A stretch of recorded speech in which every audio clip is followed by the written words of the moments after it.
Hi, I'm Cameron Chai from azom.com, and today I'm speaking to Alan Bresnahan from Dotmar Engineering Plastics. How are you today, Alan? Good, thank you, Cameron. Good to hear. So today you're going to be showing us through your Eurobelt modular conveyor belt range. That's correct.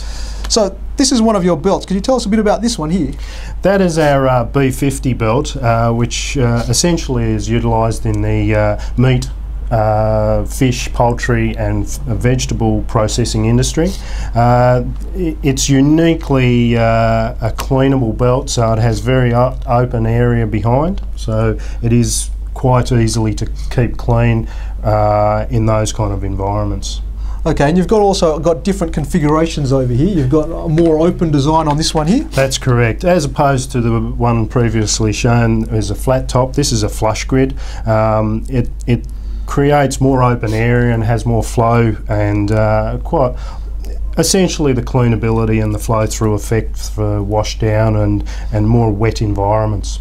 And you've also, this one's also got these what you call flights on it? That's correct, yeah. They're essentially a mini flight, but also they can actually be utilised when the conveyor is in an incline position, so going up a hill, so to speak. And similarly, you've got this type of configuration with larger flights? That's correct. In this application, this is actually one of our turning belts, so it'll go around a 90-degree bend, but also it incorporates flights which can carry product up and or down a incline. So it has a dual purpose essentially. Okay, and then again, you've got a slightly different configuration. Again, you've got these friction pads, is that what you call them? Friction top, that's correct. This tends to be utilised more in the actual packaged industry, so plastic bags, maybe of noodles or chip packets or things like that, again on an incline or decline environment or in a conveyor. Now, your belts also come in different materials. What different materials do they come in, and why are the different materials used? Okay, essentially there's three main materials that we supply our belts in.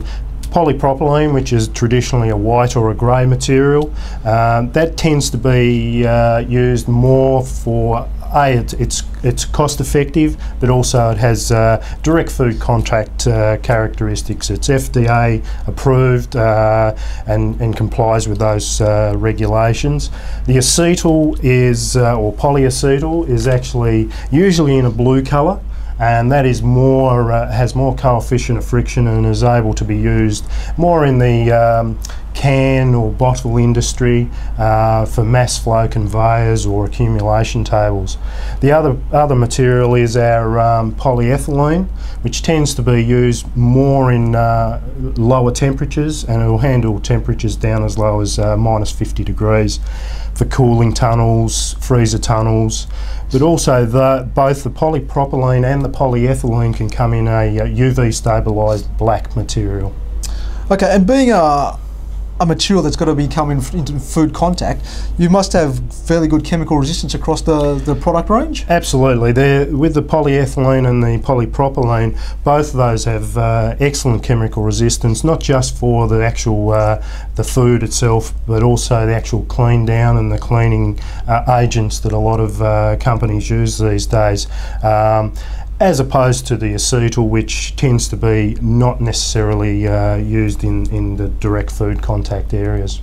Is there much difference across the range as far as wear resistance is concerned? Yes, the acetal is a better wearing, has better wear characteristics. It has lower coefficient of friction, but then the offset is it doesn't have the UV.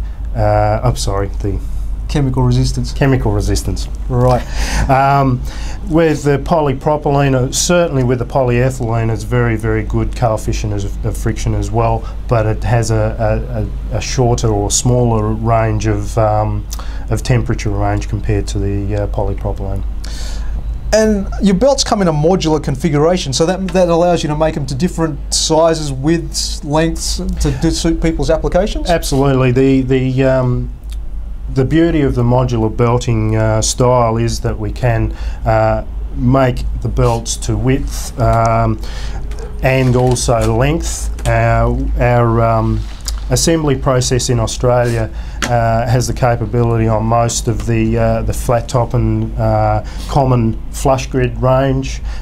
We've recently put a lot of effort into having the Series B50 as part of our assembly process in Australia, and